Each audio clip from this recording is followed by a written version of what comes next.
You are listening to GOB Radio in the heart of Reading Town.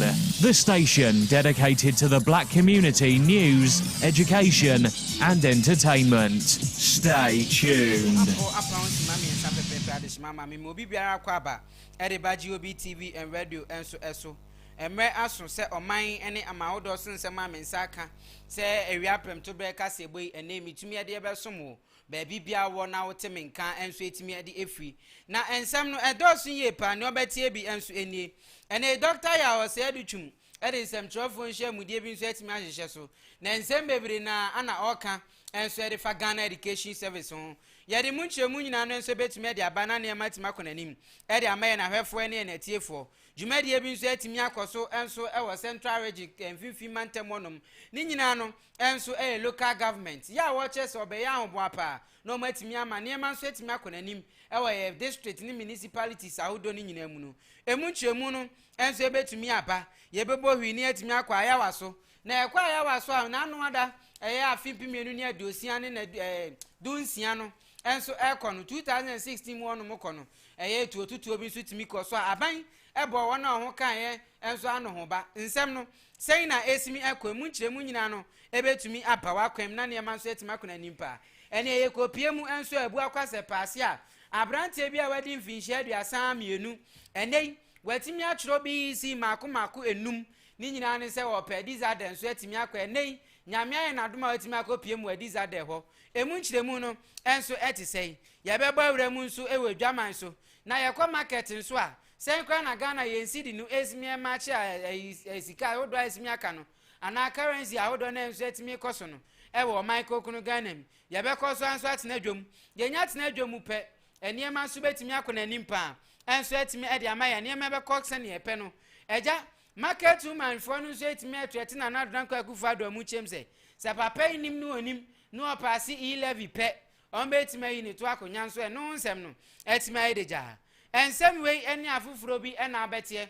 enso ewo ya wi aprem to breka se boy enso eso GOB TV and radio enso eso uko Facebook ya GOB TV and radio afi ko YouTube on GOB TV UKGH Instagram GOB TV and radio Twitter on GOB TV and radio afi uko gobnewsonline.com I used to me live for one yema ekona nimpa etintim kase nsusu de akogu a ubenya bia hwenu anya bi nso etimi akenkan na ne ma nso etimi akonanim ede ama okotuni ni honom GOB radio modern radio GOB radio na ne ma nso etimi possible party ama ode a www.gobtv.tv enso so yes to me live for one ma simi konanim pa ede ma ye na hwefo enso eni etiefo ni nyina no enso ewo ho na kase nyumako bi na asomas na nei omutimi bua ye ama ne ma nso etimi akonanim ede ama ye na hwefo enso eni etiefo no ho Breford Travel and Tour, GOP Multimedia, Lucien Phones and Accessories, Genesis Fashion Designs and Boutique, Atari Shemi Trust Clothing, and a team pam de Shemi and Neman Sweet Mikon and Impa, and Sweat Madame and F4, any and a TF4 no ever ho. Na Jumako and a summer sneja, meet me like I said, the Abromini, and Oheneba Kwabana Apia Kubi, oh, from an answer pay, made me a juicy pa over Facebook and no share no like it. Invite a fro na yentimi amwa na ne man kona nimpa enso etimi emfa emaye mi twamo aba erika se ni nkyire mu nyina no etimi aba wakwem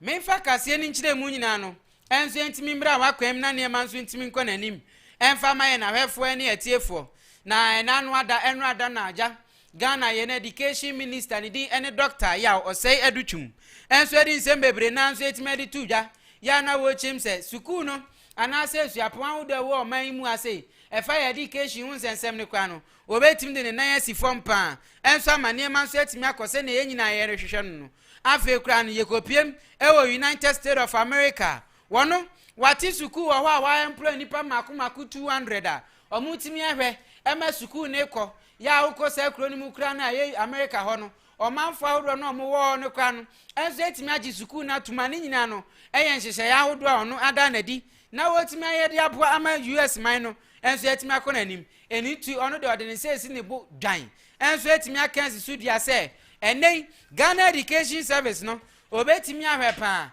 any Ministry of Education or man, Yadis Yams and Semno, obey me in the Nancy form. No, I enough family dear bia, and so I'm an Indian set my crabera. A bear come pa, every say a care experience a padia, or will be pan. It is an ordinary man set me out to form, net me up one man near Marcon and Impano. Ever United States of America, on sending any school Nicon and Imnede, or the Nabesi from pa. I'm on minus off and into my pefra, ever do see any at the Chiremus and Semunano, and so on. Jumedian as no saying, and a doctor or say our educhum, and in Seminano, Etuja, and says me a fire. Jiwa be near it to tell her, yet me coffee be at the mine I have for, and so any a tear for Yanko, Nayanko, quote doctor or say our educhum. About even the president, it's about the transformation of this country.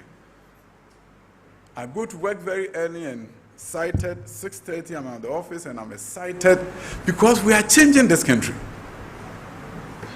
So when I hear people saying, what's he doing? I say, hey, what am I doing? We are working on, because we have to work. I won't leave what I'm doing in America to come to Ghana and play around. We're doing some serious work there in Los Angeles. President came there, saw me and said, come to Ghana and help me change the education system. Let my schools, over 200 workers there, to come. And I'm coming here to play around. I'm coming here to mess up the education system. If I can improve American education system, I will help uplift my nation's education system any single day.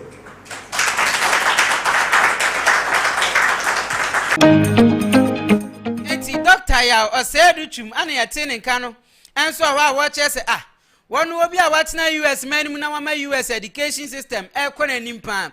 Nagana man payin and not AKUFO Retima Behuno. Now wait me a catch and say, Papa. Bragana never boy away education system. Na meja mejuma or ma fan nipa be 200. And so muya juma mamia busumi mitio moka. Meja munina ho USA abet nemu or Michael Kunugana ha. Ya jamit me muama misuku nimko and impa de debi. Impossible. Ya juma. Ya be boapa mo mine set me fan into mapa. And set media fra. No we ye pe anu echirem se aban no. And so the niema guakwem. Ya mo yansi se ya wodo mo betimi de apoano. Ama Ghana education system no etimi abaye krabehwe enso o man mu say na no so de tuja FI the Brookings institution, and they tell us that it's going to take 120 years for our education system to catch up with that of the Western world. 120 years. But they say something profound, that if you really don't want to use 120 years, then you better develop leapfrogging strategies that will catapult you into prominence and lead you on to catch up with the rest of the world. I've taught in education system in developed nations, and their children are not better than us. Our children can do way better. But it calls for a new way of teaching and learning. So when you hear of the curriculum change and things that are changing, it's for us to create that human capital that we need. It's not good enough for us to have a human capital index of 0.44, which says that we are wasting 56% of our human capacity. So the sense of urgency we have in government is very different. We believe that education has to be transformed. We don't have 120 years. So when you look at double track, yes, in any reform that you do, there will be challenges. But the core of it is that, do you wait till you build all the schools before you enroll more students? Or do you have a new way that you can employ to enroll more students while at the same time you revamp your infrastructure, you ramp up your infrastructure? That's a leapfrogging strategy. So you look at it this way, in 2016, about 800,000 plus students were in high school. By April this year, it will be 1.39. Look at the difference. So should we have waited, or we should have moved on, as the president directed that we do, as we fix the challenges as we move along? That is what Brookings Institution is talking about. That is called leapfrogging inequality. And that if we don't take the leapfrogging strategy, we will never catch up. So you will say that what about science lab? Yes, we are building science lab, but we're also using virtual labs. As I speak with you, one of the most progressive agencies at the Ministry of Education, SENDLOS, headed by Mr. Jemfi Jabo, is doing something very innovative. Together with Open University UK, they are developing lab activities, simulated lab activities. All you need is your laptop and a projector, and you do every experiment that you will be able to do in a wet lab. It's like this way drink. All you need is one. And now Dr. Ya was said to him, and yet in Kawana. Watch him with UK. And in Cronkrobia train when she has any education system, Nismikono. A idea who in Yapa, and so minimum. Ya no night me abwa, ubet me ako schools, I would only be kurana. Doing your laptop, would your laptop cop, and they will pen and one projector bibia or ya project amount. Go never nation and if I call. 7 no person about minimum. It's a bedroom revenue education. I bet to say this way, no, doing an insushi. Next, doing and it's all laptop. O day when I was no. Nani am sweeting and impa, and for MIA. Now, yet 12 hours and from Yen himself local government, no. Unya PM or my Conkunugana ha. A year district assemblies are hold and so any MMDCs, municipalities, no conoba. Ninano. And so I de omunebwa amo mine set my fan into my pefra, a far or mine, nature young would ya any local government no, would mean cana you or munsu and me and freema. Bibi no money, Nasa district common fund and inano. If local government were, and it's me be PM near my sweet me con and impa, and set media men away for, and send ye tear for. Now I didn't say be sweat me guacam or did you mediabi, a guacam, a corso and so 15 mantem or central region. Ya na watch him with a near my bets macon and impadia. And they say, MMDC is out there, Chow man, Uzesiano, a back catching penny for outdoor, a more red district, municipal, any metropolitans are outdoor in national. Ya be any iron she outdoor, and some more monted to outdoor, a bet me up. I'm more much me who says Sikawe, saying I was here day, Sikawe saying I was here day, and one some. And so bet macon and impa. Jumedia National, Yenya Minister for Local Governance, no, Ya Otimiko PM Obie, MMDC is outdoor be PMB, South na Central Regional Minister, no, and so it's in be PMB. Wamuna and Red Omokasa Tuja, na say, and Omuna Sutimikan FI. The local government institute, we felt that it was time to give them a refresher course. We'll meet with experts in local governance, share ideas. And there are other practitioners, former DCEs and other practitioners in the field also to exchange ideas. So we have grouped them. We have 4 zones. The one we had over 200 people, 50 people meeting in Accra. You know, it's very difficult to imbibe many of these things. Where we divided the country into four zones. So this is the first one. We want to understand internally generated funds. When they get them, how is it used? We have National Assembly Common Fund that also comes. How is that money used? There are other interventions from other sector, even from development partners. These are all things that we're going to understand from them. And we are going to support them to make sure that we build their capacities, give the resources to them to be able to do these things, to get the interaction going on with the people so that we can be well informed.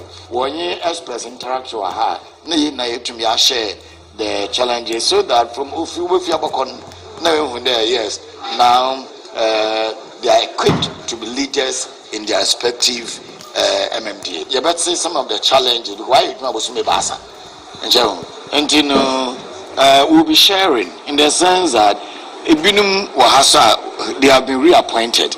And there be a challenge across one. It be what within the last 4 years now. No one assembly one. Our responsibility as local authorities is to partner the government in pursuance of its development agenda. How we can do this effectively is to intensify our activities as a unified front and support the government with hard work, sacrifices, and ideas from our rich and diverse backgrounds. Indeed, the onus lies on us to improve our various districts and regions forward in accelerated growth and sustainable development.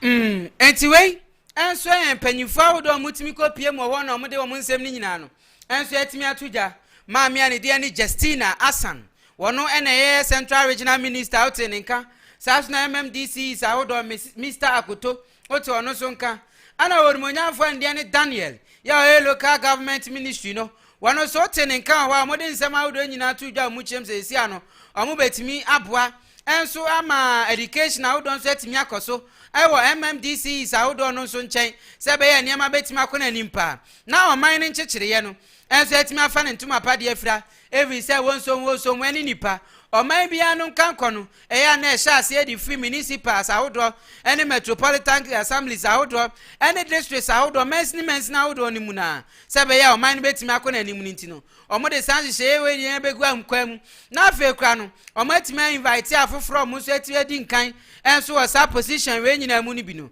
na o mo so etima de afutuo kese enso etima de aba se be ye boaboa ama o man na afa ne ntuma pa enso etima afira na agina ne naso ye pa sansam na awodo no ani ekwati bi enso de free fimfim mantem no man panyifo awodo no ekopie mo dwumade na ase de o man no disem etuja GOB news na eso ya ni titawa ye fa bi edebre ye na hwefo enso ni atiefo no nyina no enso ewo ho na meto akase no so de amawo meto aso nso amekoto aso de free ye ko market ye kwa kopie me wo market de na ekoso odwom na emabawa eni ma mefo a omo so etima kopie mo odwom enso etimi de nkomo bebre na hyehyes ni nyina fa E-LEVY nsensem na ho a ya omo ka sesesia no se na nado ahweye na kia ne ke opasi E-LEVY ni nsensem no na wetim de babo ntia ho wo mu behwan na se akonya pa adwadi fo ma na dwa ni nyina nso akwa sesese woton ayento unya sika kra na ade akofa ne mamposo na ade aba usika ni mpo no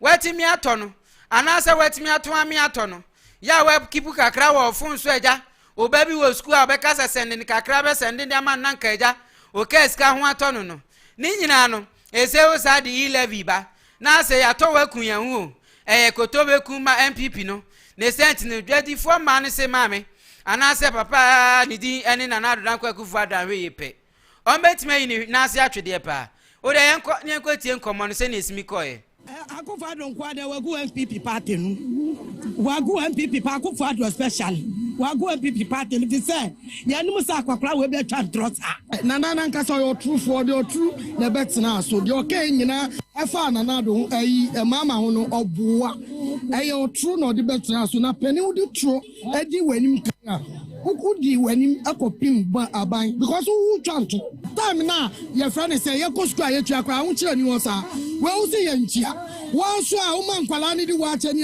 nkatin kwan after the bet for 5 E-LEVY fleeing busia wa GFT has to apply so who to me fast have so anya shi wa Ghana en kwala ko school so am plate your back ya ti do kwa ya party yeah bre ko ka che AKUFO do say on say no ni na mu oni ba atiko ya mpa ne bin ya mpa enye bin ti na ye botuma on simra fom oye penny baby awadu ufito a ube wu ntem nanti fom ni nkwakwa wo ani anu no wa ye pe obi ani oba ba no petro ya he na petro ya he anya 14 series o ka che so ba obete so anya sa na o ka che penny a utwa ntro se ye print that thing print na. What's the meaning of this? I ask some go school. School free oh my school free school free Yasumanu who to be show nyama wo so ka chenye wo di E-LEVY so be so aye opo you level yeah adumfo ya ne be ku ya ma soja nyaku soja to be nyaku adumfo be ku etinu nana do kwa AKUFO na dwadi fo ma no enso etimi atutu bia mane ne pa mo chese sesia no papa no wa mane e ma boa ye din papa eni ma nkose ne enyina ye hwehwe no no asa akoye se enyina ya to abanu ye ho sa na dwadi fo mane ka enso wa ho nsem no enso etimi akoye deja e wo man konku no Ghana ha yewe na yetimi apene pumasi bre enso e wo ho na ye to nsem no so na yetimi akopie me wa ayawa so na yenya kopie mu ayawa so wo pe ye nyina ye nim yen kaka ye ho kakra e ya afimpienu ni dunsia no e ba bebe ma afimpienu ni aduonu na ye to aba ni nyina no uti se tutu etuotutu obi enso etimi akoso awa ya waso by election no ye ko fa nsem bebre na so etimi ba ye e wo Michael kunu Ghana ha na enam saya so e ma ona etuo ni bi kan omo na omaja pade enso etimi saye no Ghana aban na nado dan kwa AKUFO ado e bo ma no ho ba ya wo chemu se obetimi ahwe na watimi abo omo compensation awodo on ko betimi di amomo na ji obi ye bo prin kofoi victims awodo mo sitimi kan ye no enso e wa ya waso no ano mo kire se e ya de ya asefempa e bosha na nado be show mo nyina nya de so mahu ba akokora enso we wonsem no enso etima edeja ude ye nkoni enkotie se no mo nsem no mo kan e fai piano aban waseti committee emission committee se omo hwe asemena SCRO ewa so weso America eka say akwa 3 years ni on Monday 3 years ni ade anu SCRO abanu ama committee no omo ya adwuma a committee no omo ya omo adwuma ewi omo di report no akoma no wa share report no a o see compensation do I say madia omo prior no up to now minimum ebi a wachina na omo the be my idea minimum up to now there omo amaya shi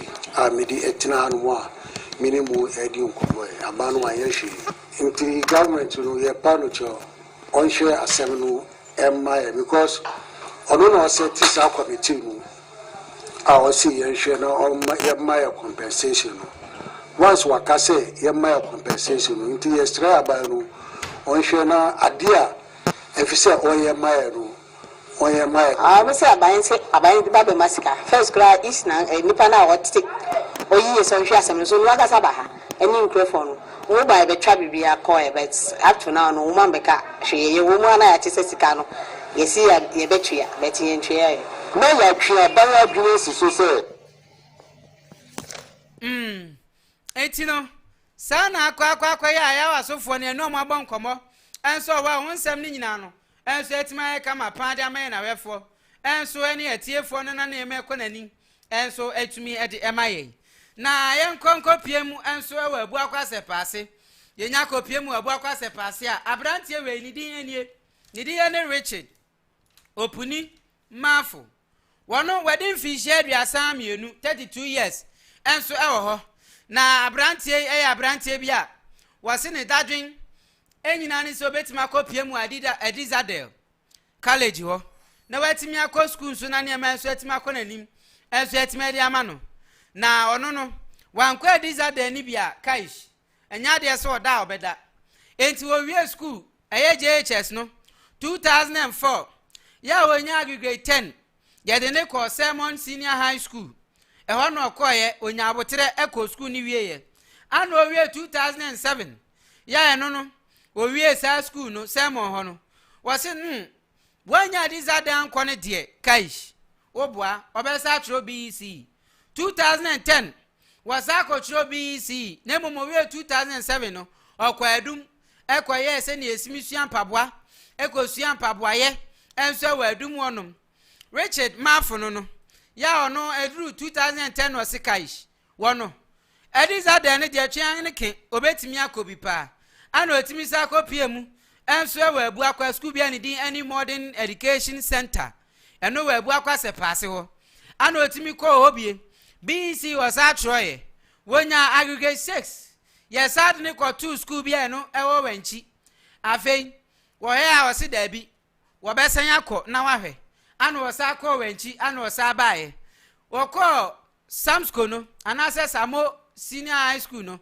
wo feli wasi wasa ko wenchi ofeli wasi ana osa betena ase ana ose wono wenya kasa Adidadel no beko no kaish etu okotra private BEC be 2020 resource buy na ese kran edem adisco watimi akopie mo hono mai nei odi awko Facebook GOB TV and radio abehu se nifo nyini dida ho afeku anu de sabo wurem enso gobnewsonline.com no wagina disco atare pa ya onu so etima kopie mo wa hwe nanim a wanyini ye 32 years enso wa owo form 2 e wa disco ho ya niam so etima ko nanim pa na ni nyina no misua bibi firi mu ana misua bibi se wa kwa nanim a until say wanya ni solution enso ho eti nipa bia wo wiase wo se de obeye bia no wutimi ehwe na nneɛma nso timi kɔ n'anim paa nso ɛfa ɛma wo na kaseɛ ni nyinaa nso atimi asi aseda kɛseɛ kɔma brefo travel and tour GOP multimedia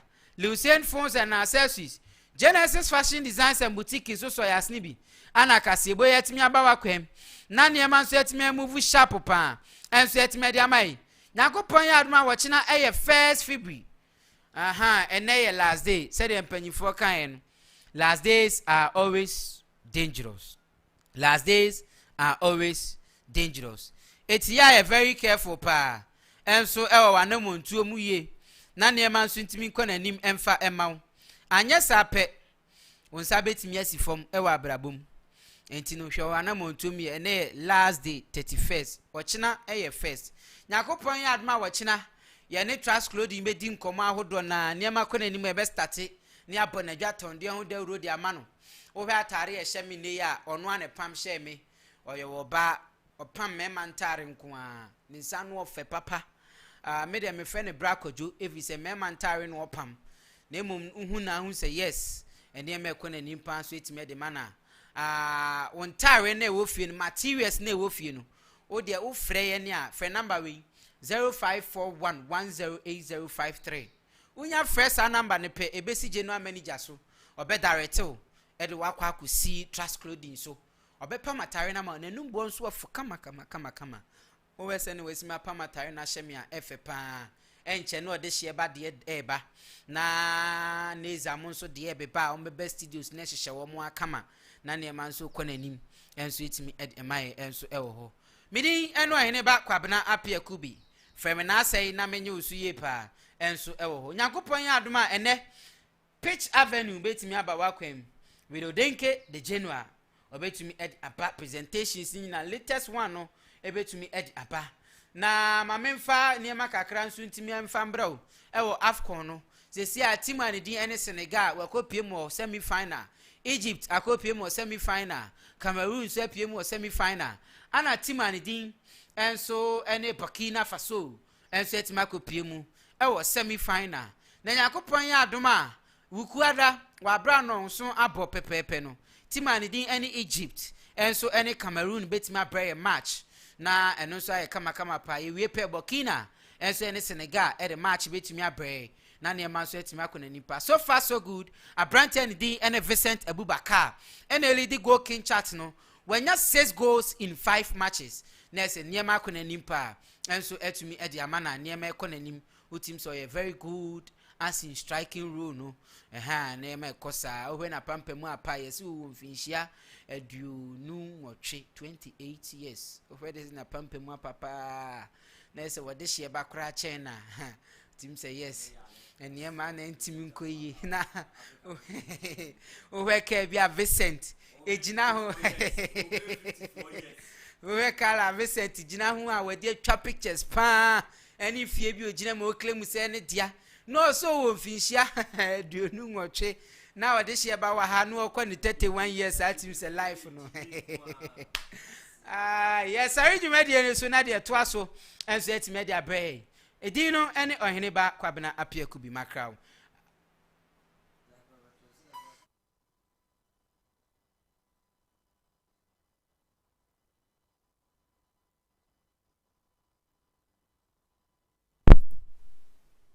GOB Radio in the heart of Reading Town. The station dedicated to the black community news, education and entertainment. Stay tuned.